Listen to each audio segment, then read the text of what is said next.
সমস্ত ডাক্তার সাথীদের অনেক অভিনন্দন।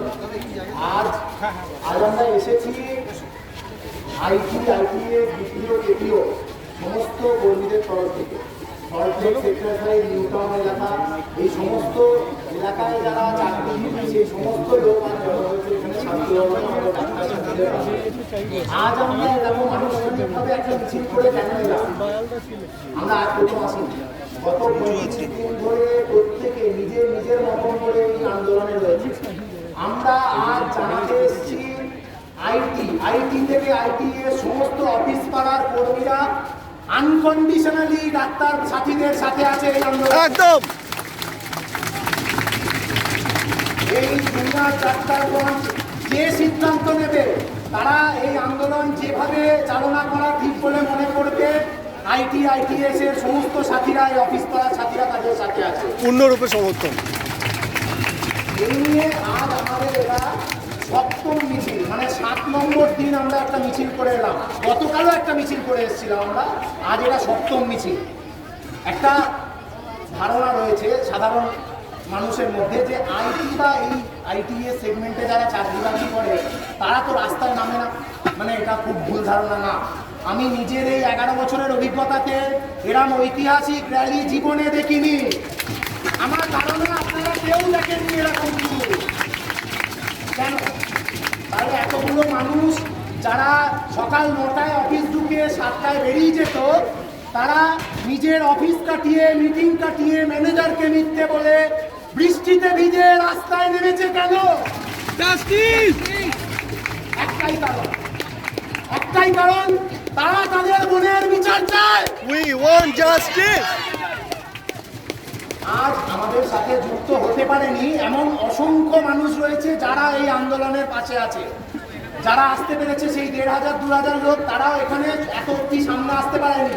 তারা 1.5 ঘন্টা ধরে বাইরে দাঁড়িয়ে আছে, তারা অপেক্ষা করে আছে, তাদের সাথীরা এখানে অবস্থানে বসে আছে। তারা প্রতি মুহূর্ত শুধু টাকা দিয়ে, শুধু অনুদান দিয়ে নয়, তারা তার সাথে সাথে রাস্তায় নেমে তাদের পাশে এসে দাঁড়িয়ে এই আন্দোলনের সাথে আছে।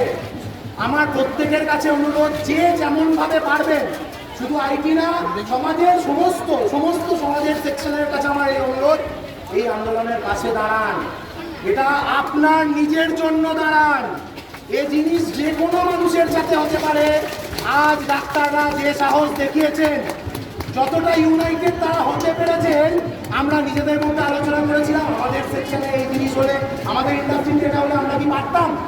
জানি না আমরা পারতাম নাকি।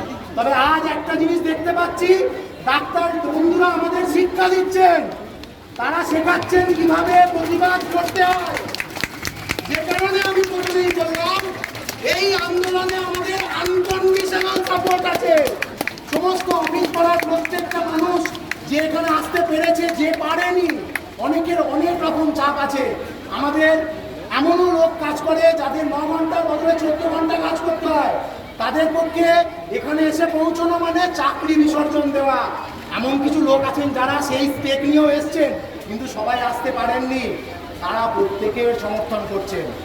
আমি একটা কথা আমার নিজের অনুভূতি বলতে চাই, আজ যারা এখানে এসে দাঁড়িয়েছেন না, তারা শুধু এই আন্দোলনের সমর্থনে নেই, পুরো ওয়ার্কিং ক্লাসের সমর্থনে আছে। তারা হয়তো প্রত্যেক দিন অবস্থানে এসে পৌঁছাতে পারছে না, কিন্তু তারা সমর্থনে আছে। আজ থেকে 4 দিন আগে একজন ট্যাক্সি চালকের সাথে আমার আলাপ হয়। উনি আমাকে গতকাল ফোন করে, আমার সাথে ফোন নাম্বার আদান প্রদান হয়। উনি গতকাল ফোন করে বলে, দাদা তুমি স্বাস্থ্য ভবনে আছো? ও জানে আমি মোটামুটি এখানে 3 বেলা খাওয়াই, এখানেই থাকি। ও আমাকে ফোন করে বলে যে আমাদের এখানে লোকজন কিছু দিতে চাইছে, কি দেব? আমি এখানে আমাদের ডাক্তার সাথীদের সাথে কথা বলে বুঝলাম যে ওদের টিস্যু পেপার, স্যানিটাইজার ইত্যাদি কিছু দরকার। আমি ওদের জানালাম। আমি যেটা বলতে চাইছি, এখানে উপস্থিত লোকের বাইরে একটা অনেক বড় মাস রয়েছে যারা এই আন্দোলনকে প্রত্যক্ষভাবে সমর্থন করে। আর এই সমর্থন খুব রেজোনেট করছে এবং সেই আওয়াজ অনেক দূর পৌঁছে গেছে, যে কারণে শাসকের চোখে আজ ভয়। যে ভয়ই আমাদের শক্তি। আর আমাদের এই ভয়কে আরো বেশি ভয়ের মধ্যে নিয়ে যেতে হবে।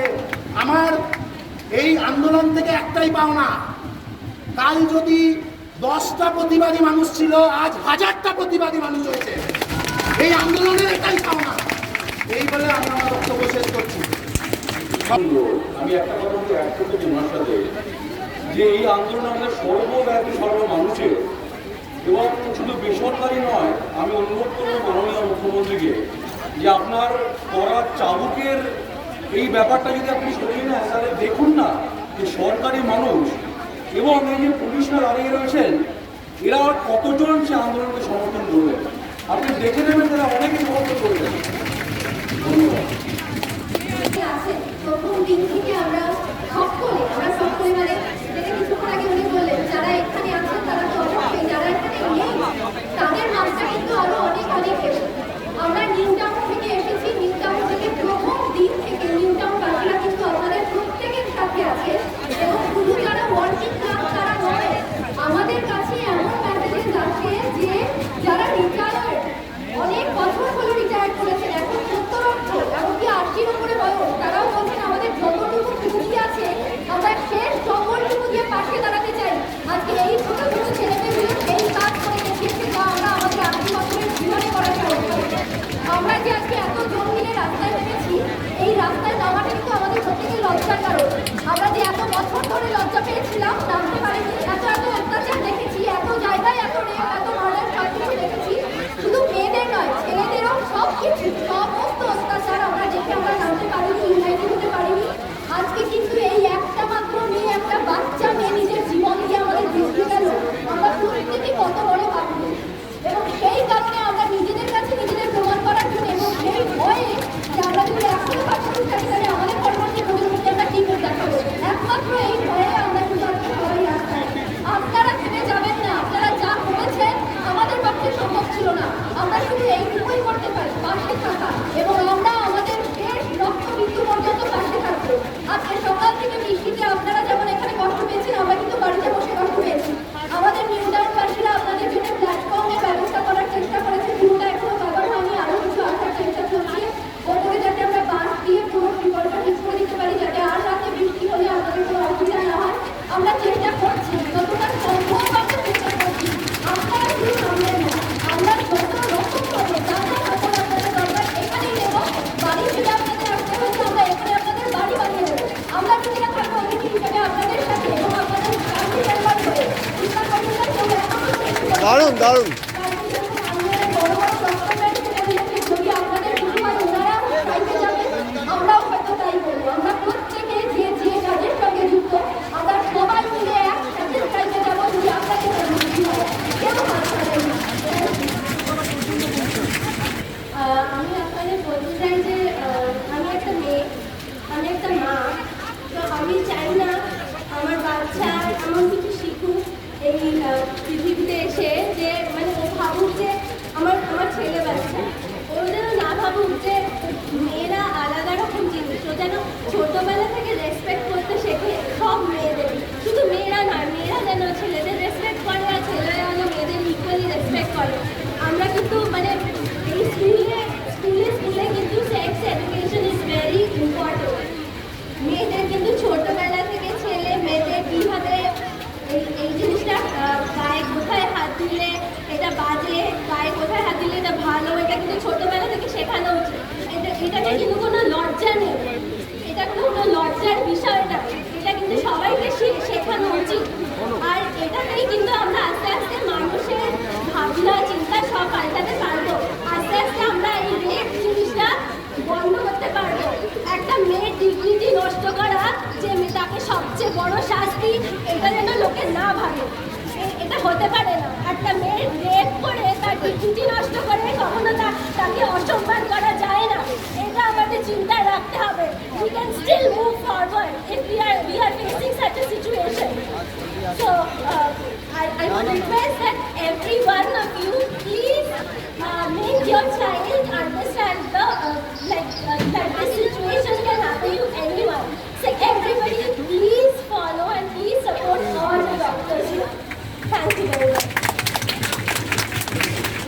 আমার ছোট ভাই ও বোনেরা ও উপস্থিত সুদীজন, আমি ডক্টর প্রদীপ কুমার মণ্ডল, আপাতত গভর্নমেন্ট অফ ওয়েস্ট বেঙ্গলের কল্যাণীতে কর্মরত।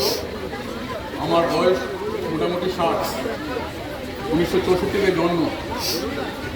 ভাই আজকে উপস্থিত সমস্ত জনসাধারণের কাছে এবং ছোট ভাইদের কাছে একটাই কথা বলতে চাই, খুব জোর গলায়, খুব খোলা গলায়, আজকে তোমরা অলরেডি ইতিহাস সৃষ্টি করে দিয়েছ। আমরা এসেছি এই ইতিহাসের সাক্ষী হতে। আমরা ভেবেছিলাম তোমাদের কিছু সাহায্য করব, সাহায্য কাদের করবো? তোমরাই তো আমাদের সাহায্য করছো। তোমাদেরকে সাহায্য করার হিম্মত আমাদের আর নেই। আজকে যে জিনিস এখানে এসে দেখলাম, এটা চাক্ষুষ করলাম। এই যে সাংঘাতিক জিনিস তোমরা করেছো, এই যে বিশাল জিনিস করেছো, তোমাদের যা স্পিরিট, তার তুলনা সারা বিশ্বে বেড়াভার। অলরেডি তোমরা বিশ্বের ইতিহাসে ঢুকে গেছো। আমার বলার আমি কোনো ভাষা খুঁজে পাচ্ছি না, আমি নির্বাক হয়ে যাচ্ছি। তবুও আজকে এই সন্ধিক্ষণে দুটো কথা না বললেই নয়। ভাববে যে এই লোকটা কোথা থেকে এলো, কি বলতে চাইছে। একটাই কথা শুধু বলি যে 2012 সাল থেকে ভাই আমরা বিভিন্নভাবে মার খাচ্ছিলাম, খেতে খেতে খেতে খেতে আমরা প্রতিবাদ করছিলাম, কিন্তু তোমাদের মতো প্রতিবাদ করতে পারিনি। আমরা যখনই প্রতিবাদ করেছি, আমরা আমাদের ঘাড়ে কোনো না কোনো শাস্তির খাড়া নেমে এসছে। কখনো সাসপেনশন, কখনো ট্রান্সফার, কখনো ইনক্রিমেন্ট ধাক্কা, কখনো ছুটি নিয়ে টানাটানি, কখনো সরাসরি চক্রানানি।